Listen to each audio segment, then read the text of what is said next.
we really wanted to create an opportunity for youth to share what's going on in their lives and the toughest things they've been through, and really get some insight into what youth are facing. So, here we go.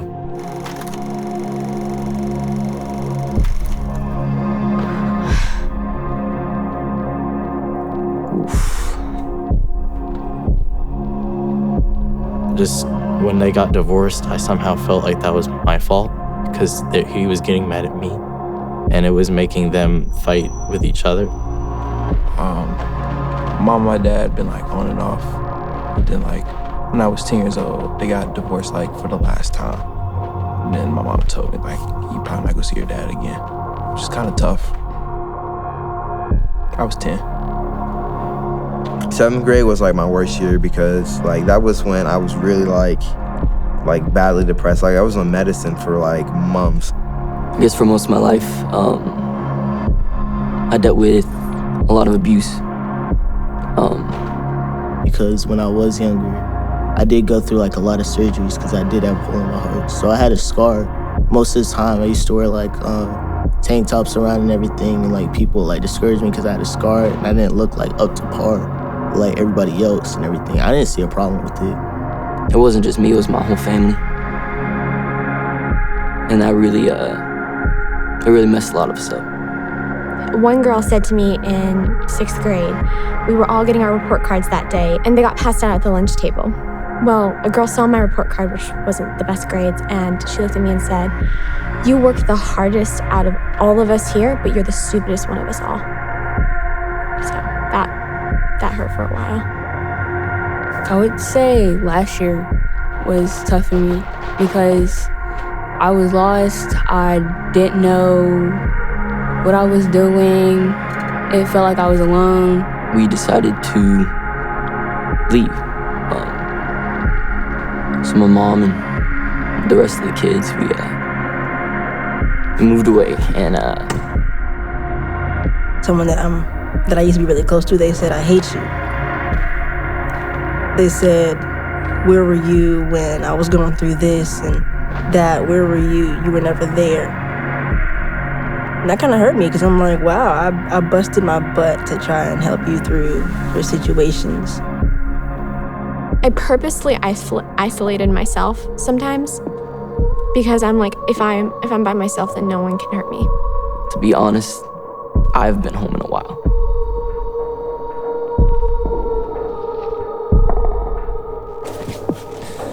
Wow.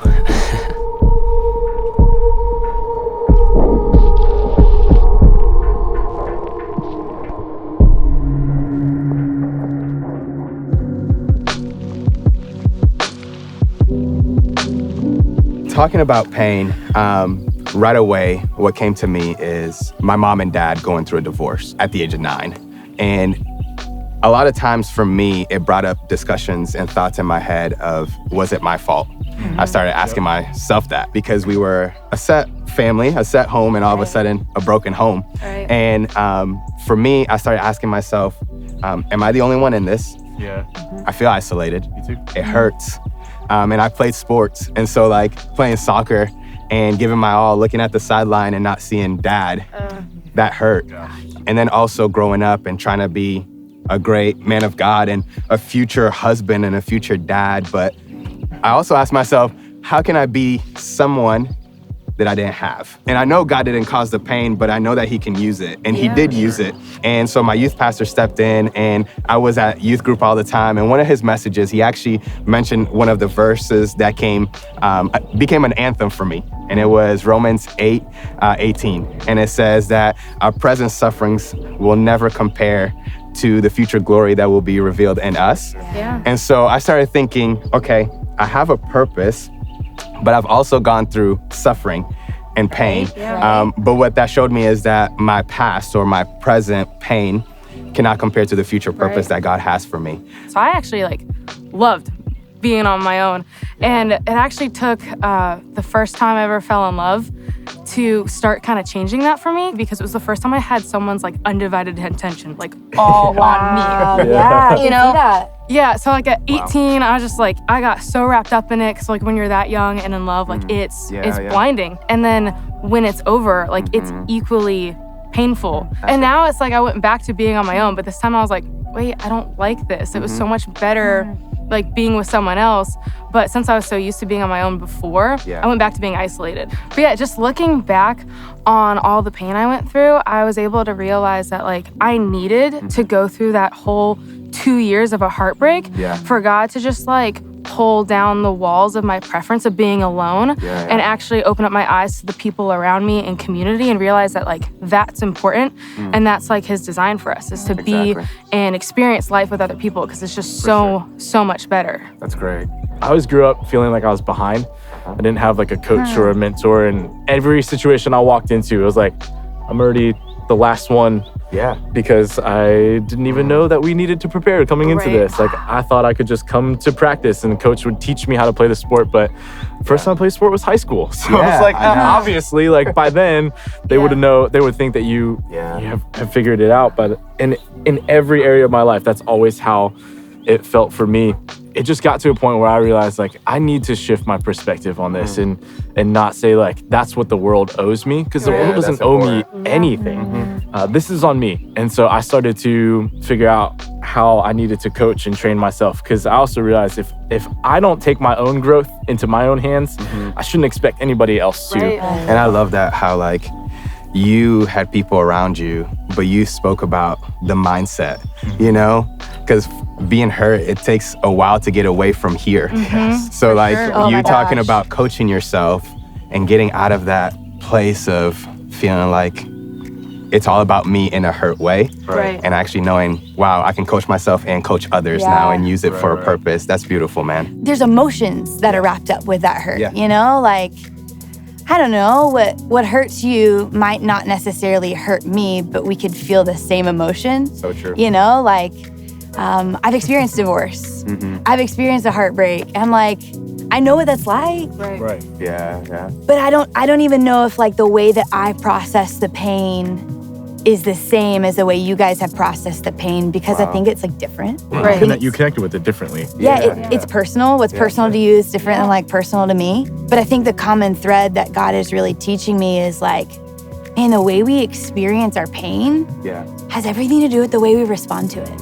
So true. Like when he brings me through it, how do I respond to it? And that's what I'm trying to process. And I'm realizing like my response has got to be faith. You know, Hebrews 11:1 says that faith is the confidence in what we hope for, and it's the assurance of the things that are unseen. Like, man, you were talking earlier, like, you don't know what's coming down the line. Like, the purpose in it might be something you don't see for a really long time. But like, if I can go through my pain and if I can just have faith, and if I can trust, like, okay, I'm confident that there's something coming out of this. I think I can attach my purpose to my pain just by having faith. So my prayer is that when I go through pain, like, can I just have more faith? Give me faith, Lord. Give me the faith to trust that you're good and that what you say and that your promises will come to fruition. And I don't know, it's hard. But I think faith can be our response to turn our pain into something good. Absolutely. And I think it's so crucial too when it comes to responding in faith that it's not like one giant moment at the end of a movie where you're like, I'm gonna choose right now to respond in faith to this massive thing that's happening. It's never like that. It's like a daily thing. It's when it's like the little things happen. It's practical. Like small daily things that can help us like act out in faith and take a step. And I mean, at the end of the day, like, I think we're all agreeing pain is totally normal. We all go through it, and like pain is just very real.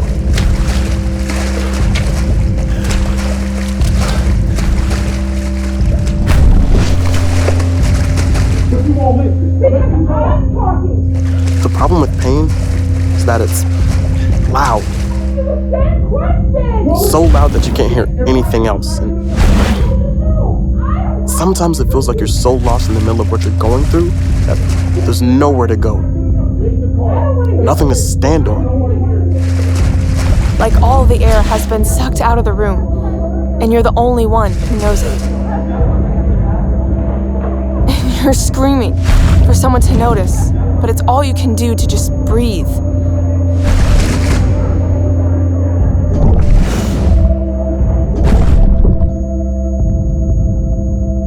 every second is focused on this giant piece of me that's been ripped out. And it's never coming back.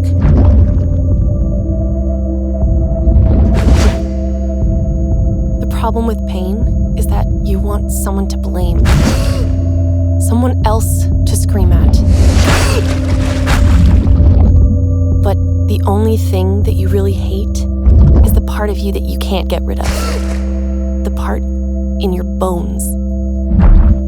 And you can try to ignore it, and you can tell yourself that it's all in your head. But the problem with pain is that it's real.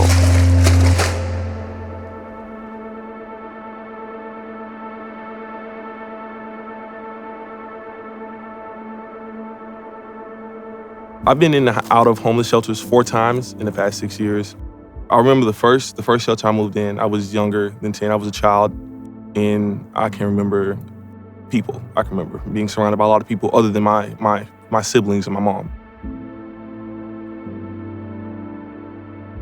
I was about 12 years old when I realized going and living in and out of shelters was not the norm for every child. I definitely remember how I felt at first, like awkward, very weird. But after spending so much time with those people, after spending so much time with them, you kind of become comfortable.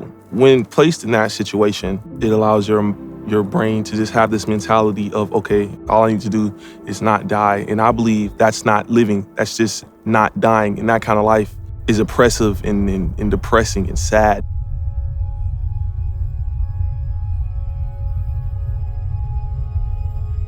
I lived at the Center of Hope for about a year before we had to move out and stay at a hotel. One day, our time at the hotel had ran out. But my mother did thankfully have a friend of hers in Gastonia, North Carolina, that we could go stay with. So she went, but I chose to stay behind because we could not get all of our stuff to Gastonia. I didn't really know what to do, but what I knew was that I couldn't leave the stuff there because that was all we had. I was crying in the room. I felt alone. I felt so alone.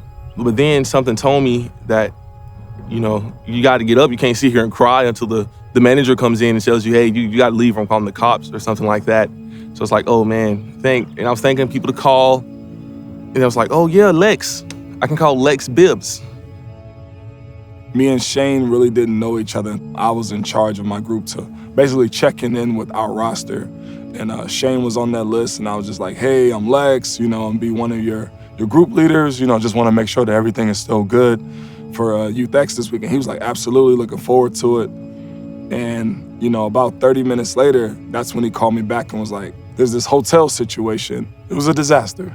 We thought a tornado came through the room. I picked him up almost at like eviction time. So we had maybe a 30, 45 minute window to gather as much stuff as possible, get it in my Jeep and go to Gastonia. I call it a God moment because he knew something's possible. Something or somebody can get me out of this situation. And it just so happened that I called. That day is the day that I realized God is real. God is with me. And sometimes I believe now that sometimes it takes certain experiences to realize that God is there. God has always been there, and he'll always be there.